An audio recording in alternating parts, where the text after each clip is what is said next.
கர்த்தருடைய பரிசுத்த நாமத்துக்கு ஸ்தோத்திரம் உண்டாவதாக.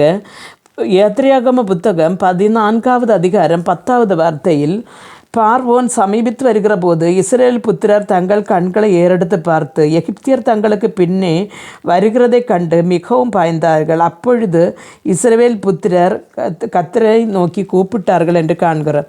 அருமையான தேவனுடைய பிள்ளைகளை, 400 வருடம் இந்த இஸ்ரவேல் புத்திரர்கள் எகிப்து தேசத்திலே ரொம்பவும் அடிமைகளாக கஷ்டப்பட்டார்கள். அவருடைய கூக்குரலை கேட்ட தேவன் எகிப்திலே பல அற்புதங்களை அடையாளங்களையும் செய்து இவர்களை மீட்டு கொண்டு வந்தார்.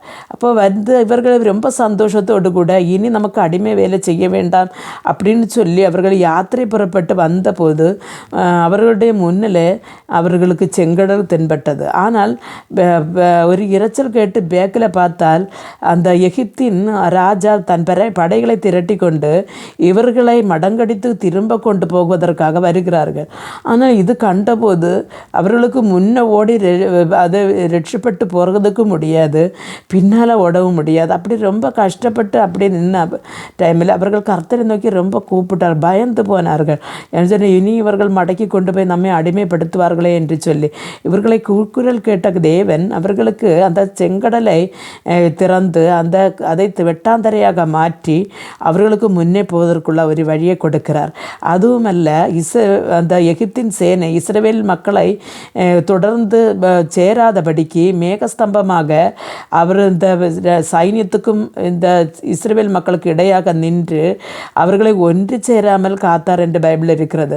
அருமையான தேவனுடைய பிள்ளைகளை, நம்முடைய வாழ்க்கையில் ஒன்றன் பின் ஒன்றாக வருகிற கஷ்டங்களில் இருந்து நமக்கு கொஞ்சம் ஆசுவாசம் கிடைத்தது. இனி நமக்கு വലിய தொந்தரவு ஒன்று இருக்காது, முன்னே ஜீவிக்கலாம் அப்படின்னு நினைத்து கொண்டிருக்கும் பொழுது முன்னே விடவும் பயங்கரமான சோதனை கடந்து வரும் பொழுது நாம் நம்மை தெரியாமலே தேவனுடைய சமூகத்திலே கூக்குரலிடுகிறதுண்டு.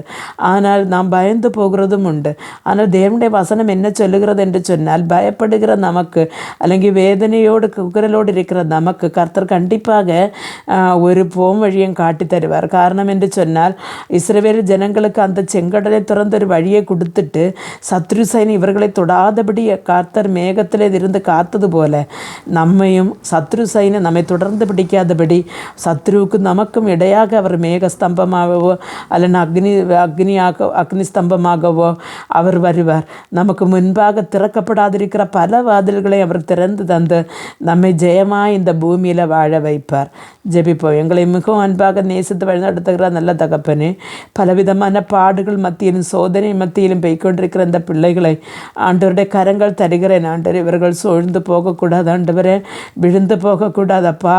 ஆண்டவரே, இவர்கள் இன்றைக்கு என்ன பிரச்சனையில் கூட போய்கொண்டிருக்கிறார்களோ அந்த பிரச்சனைக்கு இந்த நாட்களில் ஒரு முடிவு கொடுத்து அவர்களுக்கு முன்னேறி செல்ல வேண்டிய ஒரு வழியை ஆண்டவர் திறந்து கொடுங்க அப்பா. இயேசு கிறிஸ்துவின் நாமத்தில் ஜெபிக்கும்போது ஜெபத்தை கேட்டு பதில் தாரிஞ்சிலுள்ள தகப்பனே, ஆமேன்.